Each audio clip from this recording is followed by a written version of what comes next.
Self respect बहुत important है, क्योंकि आपका आधार कार्ड नहीं, आपका आत्मसम्मान है। आप कोई भी हो, किसी भी जेंडर के हो, आप में आत्मसम्मान होना ही चाहिए, वरना आप में और सड़क पे पड़े हुए लावारिस इंसान में कोई फर्क नहीं है। कोई भी इंसान किसी भी परिस्थिति में फंसा हो, उसका आत्मसम्मान ही उसे वहाँ से बाहर निकालता है। एक स्मॉल एग्जाम्पल देती हूँ। अगर आप किसी से प्यार करते हैं और वो आपकी इज्जत नहीं करता किसी भी तरीके से, तो समझिएगा वो आपको प्यार नहीं करता, क्योंकि बस एक अटैचमेंट है, या फिर यूँ कह सकते हैं कि उसे आपकी हैबिट लग चुकी है, या फिर ऐसा रिश्ता है जहाँ कर्तव्य निभाना पड़ रहा हो। क्योंकि प्यार का पहला शब्द सम्मान ही होता है। जो आपसे प्यार करेगा उसके लिए पहला काम आपको सम्मान देना है।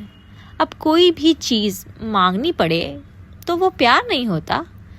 भीख में मांगी हुई चीज़ का कोई दाम नहीं होता, क्योंकि प्यार स्वतंत्र होता है। हम किसी को प्यार करेंगे तो उसे हमेशा स्वतंत्र रखेंगे, क्योंकि प्यार ज़बरदस्ती नहीं होता।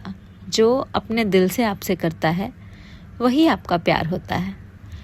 एक तरफ देखो तो आत्मसम्मान के कई पहलू हैं, लेकिन ये भी उतना ही बड़ा सच है कि जो आपको प्यार करता है वो हमेशा आपको सम्मान देगा। वो प्यार किसी के साथ भी हो सकता है, गर्लफ्रेंड बॉयफ्रेंड हो, हस्बैंड वाइफ हो, या फिर दोस्त हो, या फिर कोई स्ट्रेंजर हो। क्या फ़र्क पड़ता है? प्यार तो कभी भी किसी के साथ भी हो सकता है। As a human to human भी प्यार होता है, भले वो 2 घंटे के लिए हो, 5 मिनट के लिए हो, या 10 मिनट की बातचीत हो, वो भी प्यार ही है। आत्मसम्मान प्यार का ही एक अंश है। आपने कभी सोचा है कि कोई हमें कुछ भी कहता है जो हमें पसंद नहीं होता, लेकिन हमें उस इंसान से प्यार होता है तो हम इग्नोर कर देते हैं। एक दिन वही इग्नोरेंस हमसे हमारे आत्मसम्मान को नीचे स्तर पे ले जाती है। ज़रूरी है कि उसे उसी वक्त रोका जाए, तब उस इंसान को ये एहसास होगा कि इसे ये बात तकलीफ़ दे रही है, फिर वो ये गलती दोबारा नहीं करेगा। लेकिन हम खुद ही सारा बखेड़ा खड़ा करते हैं, और रिश्ते और प्यार के नाम पे बाद में हम सामने वाले को ब्लेम देते हैं।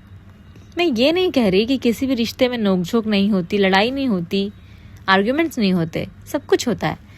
लेकिन जो आपसे प्यार करेगा वो नोक-झोंक में भी आपको सम्मान देगा, और गुस्से में भी उसके मुंह से कुछ निकल भी जाए तो वो बाद में माफ़ी मांगेगा, आपके साथ वक्त बिताएगा, ताकि आपको ऐसा फील ना हो कि उसने आपके आत्मसम्मान को ठेस पहुंचाया। सामने वाला अगर आपके अच्छाई का फ़ायदा उठा रहा है और आपको ग्रांटेड ले रहा है, तो आपको उसी वक्त सारे एक्टिविटी रोक के ये ऑब्ज़र्व करना चाहिए कि उसका रिएक्शन अब क्या है। क्या अब भी वो आपको उतना ही वैल्यू दे रहा है? क्या अब भी वो आपको उतना ही इम्पोर्टेंसी और प्यार और केयर कर रहा है? तो आप सेफ हो जाएंगे, या यूँ कहूँ तो बच जाएंगे। 4 गलत संगत को कंटिन्यू करने से अच्छा है कि हम 2 संगत अच्छी करें और उस गलत संगत को वहीं स्टॉप करें। क्या होगा? ज़्यादा से ज़्यादा आप तकलीफ़ में रहेंगे, या सोच के कि ये क्या हुआ मेरे साथ यार, मैंने भरोसा किया था इस इंसान पे, ऐसे कैसे हो गया? कुछ नहीं हुआ। ये लाइफ बुक का एक पन्ने का एक सेंटेंस है, ऐसे तो कई सेंटेंस लिखेंगे आप आपके बुक के पन्नों पे। सो लेट इट गो कर दीजिए एंड फोकस ऑन गुड। अच्छे पे आप फोकस करेंगे, अच्छी चीज़ें आप पे फोकस करेगी अपने आप, बिन मांगे बिन बोले। बस थोड़ा पेशेंस रखने की ज़रूरत है। यही नहीं होता इंसान के अंदर कि वो पेशेंस रखे। जो इंसान पेशेंस रखता है किसी भी चीज़ को लेके, उसकी तरक्की निश्चित है। यही यूनिवर्स का रूल है। रूल को फॉलो करने के लिए ज़्यादा कुछ करने की ज़रूरत नहीं है, सिर्फ पेशेंस रखने की ज़रूरत है, और ये आप कर सकते हैं। आई नो, डेफिनेटली कर सकते हैं। और हाँ, 3 चीज़ें कभी किसी से भी भीख में नहीं मांगनी चाहिए, प्यार, वक्त और सम्मान, क्योंकि ये 3 चीज़ें जो बिन मांगे देता है, ट्रस्ट मी, वही आपका खास होता है। नेक्स्ट ऑडियो में जल्दी ही मिलते हैं एक नए टॉपिक के साथ।